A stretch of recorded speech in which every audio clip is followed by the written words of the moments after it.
뭐 음마 아파트 갖고 있고 뭐 대치에 무슨 아파트 갖고 있고 대여섯 개 넘게 갖고 있었어.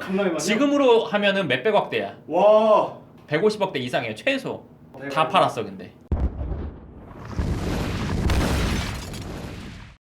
월 3천 정도를 벌면 어떤 생활을 할 것 같니? 부부인가요? 자녀도 있어. 하나인가 있었던 것 같아. 나는 아니야. 자녀가 없으니까. 그리고 혼자니까요. 어. 알겠습니다. 어쨌든 세상 부러울 게 있겠어요. 어느 정도 모을까? 돈을? 최소 1,000만 원은 모으지 않을까요? 1,000만 원? 실제로 이분들도 몇 년 전에 왔었던 분들인데 병원을 갖고 있었어. 그래서 한 달에 한 3천 정도 벌었던 것 같아 내 기억에. 근데 이분들이 한 달에 100만 원 모았나? 3천에 100만 원 모으는 거의 다 썼어. 내가 이분들의 재테크에 대해서 얘기를 해줄 건데 그때 듣고 내가 이게 참 이럴 수도 있구나. 그분들이 그때 도곡동 타워팰리스인가에 살았고 와. 뭐 음마 아파트 갖고 있고 뭐 대치에 무슨 아파트 갖고 있고 대여섯 개 넘게 갖고 있었어. 지금으로 하면은 몇백억대야. 와. 150억대 이상이에요 최소. 다 팔았어 근데. 네? 다 팔아서 보험 들었어. 전에 보험 들었다고요? 응, 다. 내가 지금 말하려는 게 무조건 뭐 부동산이 답이다. 뭐 부동산 반드시 해야 된다. 이런 말 하려는 게 아니라 이분들의 그냥 얘기를 해줄게. 그렇게 갖고 있었어. 이제 모은 돈으로 하나하나 사서 갖고 있었는데 그때 당시 골프 모임인가 무슨 모임을 다녔는데 거기에 누군가랑 친해졌대. 그 사람이 누구냐? 재무설계사. 이제 부동산 시대는 끝났고 금융상품을 해야 된다고 해가지고 결국 하나씩 팔고 해가지고 다 금융상품 가입했어. 나한테 왔을 때가 이미 다 팔고 한 2년 정도 지난 시점이었어. 여기서 말하고자 하는 거는 누구랑 친해지냐가 아주 중요해. 내가 봤을 때 그 재무설계사 뻔히 알고 어느 정도 자기가 그거 하고 이 사람한테 접근했겠지. 흔히 말하는 재고 들어간다. 그렇지, 재고 들어왔겠지. 그거는 나는 좀 양심이 없다고 봐. 근데 그 재무설계사 입장에서는 그게 가장 좋은 걸 생각했기 때문에 그렇게 할 수. 그러니까 누구랑 친해지냐가 중요하다니까. 그 얘기하고 싶어요. 잘못된 생각을 갖고 있는 애랑 친해지니까 걔 말대로 해서 허당 잡았잖아. 일단 부동산 하라고 하는 게 맞다고. 그 거래에 있어서 그게 100% 맞다고 생각하진 않았을 거야. 그 재무설계사가. 적어도 그래도 이 아파트 정도는 남겨놓으라고 하는 게 난 맞다고 봐. 최소한. 자기 수당만을 최우선 순위로 했기 때문에 그런 일이 벌어지는 거지. 그 사람은 수당 받아서 다 금융상품 들었을까? 지가 아파트 샀을 거야. 지가 부동산 투자했을 거야. 자기 수당이 최우선이었기 때문에 그렇게 한 거지. 그렇지 않고서 그렇게 다 팔아가지고 금융상품 들라고 하기 어려워. 어떤 사람이랑 친해져야 하냐? 난 두 가지라고 봐. 나보다 월등히 부자. 그리고 그 사람한테 물어보고 하는 게 맞아.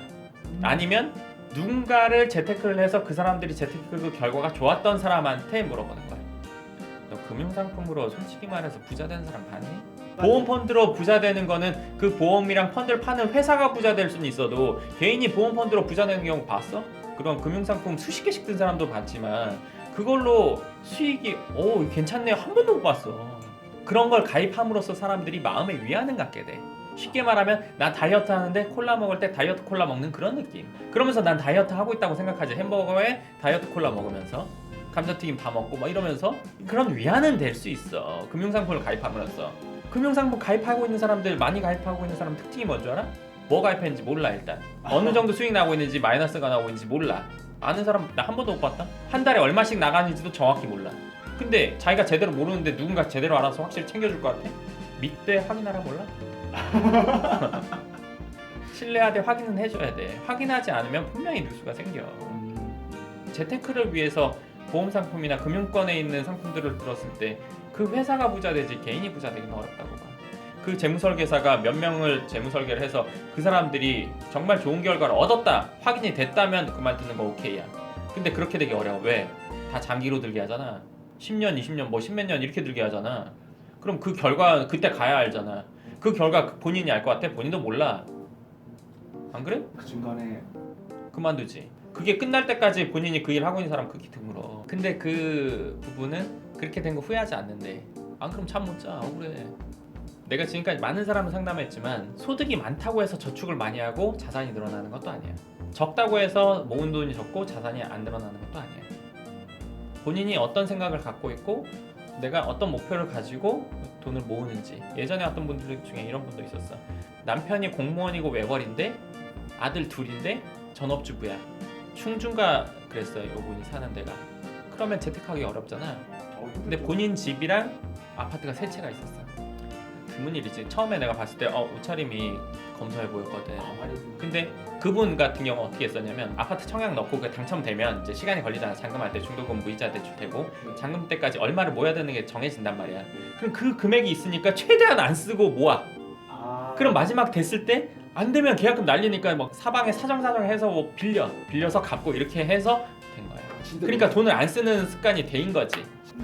그러니까 돈을 많이 벌고 적게 벌고도 중요한 부분이지만 그렇다고 해서 재산이 늘고 줄고가 무조건 정해지는 건 아니라는 거예요. 어떤 사람과 친해지고 어떤 사람의 말을 듣는지에 따라서 결과 차이, 과정 차이도 물론 엄청날 거고 결과 차이도 아주 커요. 그래서 돈을 많이 번다고 해서 재테크가 무조건 되는 건 아니다. 그리고 어떤 사람 이야기를 듣는지가 아주 중요하다. 그나마 희망적이다. 오늘은 여기까지.